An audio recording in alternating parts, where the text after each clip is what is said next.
নদীতে ছেড়ে দিলে তখন গরু সাঁতরানোর চেষ্টা করে মাথাটা ধরে একটা চুবনি দিলে এটা অন্যরকম একটা ভালো লাগা কাজ করে আর কি। স্মৃতি বলতে আমরা তো দেখা গেছে যে গরু বের করি, আবার গরু হচ্ছে গোয়াল ঘরে রাখি।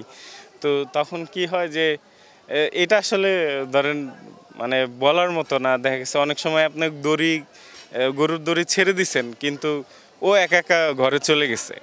যেমন আপনি দিন শেষে বাসায় ফিরবেন, আপনার মা বাবা যেমন আপনার পরিবার এক্সপেক্ট করে যে আপনি দিন শেষে বাসায় আসবেন, আমরা ওই রকম যে আপনি দড়ি যদি ছেড়েও দেন, যখন গরুটা আমাদের সাথে একটা সম্পর্ক 2-3 মাস হয়ে যায়, তখন আপনি যদি বাইরে নিয়ে গরু ছেড়েও দেন, দেখবেন যে ওরা ঘরে চলে আসতেছে। এটা একটা মানে পারিবারিক লোকজনের মতো ব্যবহার থাকে। আমাদের একটা গরু একবার আমরা গাড়ির কাছে উঠাইছি স্কুলের সামনে থেকে, পরে ছুটে যাই একবার আমাদের গোয়াল ঘরে ঢুকে গেছে। যে ও আমাদের একটা গরু মানে গাড়ির কাছে নিছি আমরা, নেওয়ার পর ছুটে যায়, পরে একবারে গোয়াল ঘরে চলে গেছে আবার দৌড়াইয়ে। এই তো মজার ঘটনা এরকম। আবার নদীতে গোসল করাইতে নিয়ে যায়, আর ফার্মে তো আপনার মোটর দিয়ে গোসল করায়, উপরে দিয়ে দেয়, কোনো মানে মজাই নাই।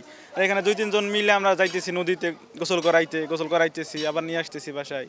এই তো গরুর সাথে সাঁতারে অনেক মজা আছে। আপনারা যদি কখনো হ্যাঁ সাঁতার, এইটা হচ্ছে গরুর যে আমরা যে চুবনি দিই, এটা একটা অন্যরকম নদীতে।